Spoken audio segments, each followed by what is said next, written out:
One of the big names in the world of swimming is Natalie Coughlin. She is the face of swimming, of course, here in the Bay Area. Born in Vallejo, went to high school in Concord, and of course college at Cal. 12 Olympic medals later, she is still going strong, and Natalie Coughlin joins me live via Skype tonight from her home in Lafayette. Thank you so much for talking to us. Oh, thank you guys for having me. Thank you. Welcome back from London. You've probably heard that a bunch already, but it's my first opportunity. What was kind of the highlight for you of those games? Anything now that you've had a chance to digest it that you say, you know, this was the most amazing thing? Yeah, it was a crazy 17 days, and it was interesting because I was done on the first day. So I really got to sit back and enjoy and be kind of relaxed at the Olympic Games, which was something new for me.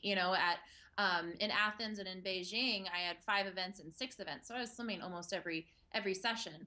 But yeah, I got to watch and cheer on my teammates. I got to go to a couple different events. It was the first time I got to go to closing ceremonies. So it was a really fun Olympics for me. Which I guess is great because you talked about Athens and Beijing. If they were all kind of the same and it's just another tournament, so to speak, then that wouldn't be fun. But it's kind of nice that you got to do something a little bit different this time.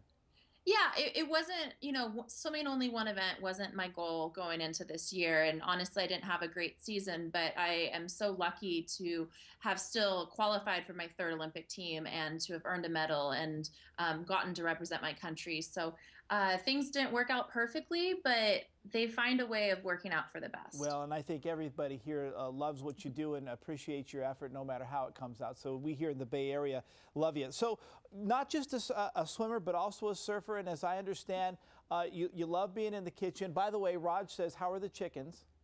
Oh, the chickens are doing well. They're actually behind me. You probably Really? can't see them, but they're still alive and still giving me plenty of fresh eggs. He was telling me you had to find a babysitter for them before you could head off to London. My mother-in-law did a really nice job of keeping them alive and enjoying, all the fresh eggs in the process. That is very cool, very cool. Talk about some of the people, the support that you have. Obviously, you have to work hard to train and do all of that, but having good coaches, your husband's very supportive, and having kind of that support group, especially those who are really close to you and help you in your training and whatnot. How important is that for you? Yeah, it's amazing. Even though I'm an individual athlete, there's an entire team behind me. So not only my coach, Terry McKeever, but my weight coach, Nick Fokker. I have a physical therapist, my family, my husband, all the fans. It's truly amazing how much support I've gotten and how everyone has helped me achieve my goals. What do you like to do when you're not swimming? And I know that being said, when you're training for the Olympics, you probably don't have a whole heck of a lot of time for much else. But, when you don't have to train for the Olympics, when you do have some time, what are the things you like to do other than swim? Yeah, I do a lot. I mean, I love food. Being in the Bay Area, how can you not love food?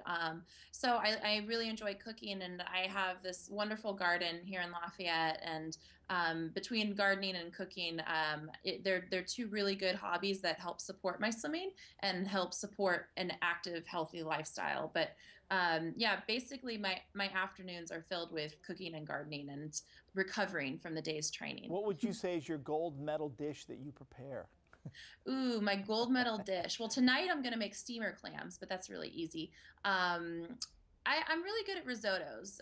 It's really about a method, and the ingredients could always change. So that's kind of my go-to when I want to make something a little comforting and a little fancy. Very nice. So many people, and we talked about it in the Bay Area, look up to you. There are young swimmers that want to be like Natalie someday. What would you say to them? Is there any insight or perspective or just encouragement or whatever it is that you would give them? I would just say it's really important to set goals and to know that you're not going to achieve every single goal you set out. That means that you set a really good one.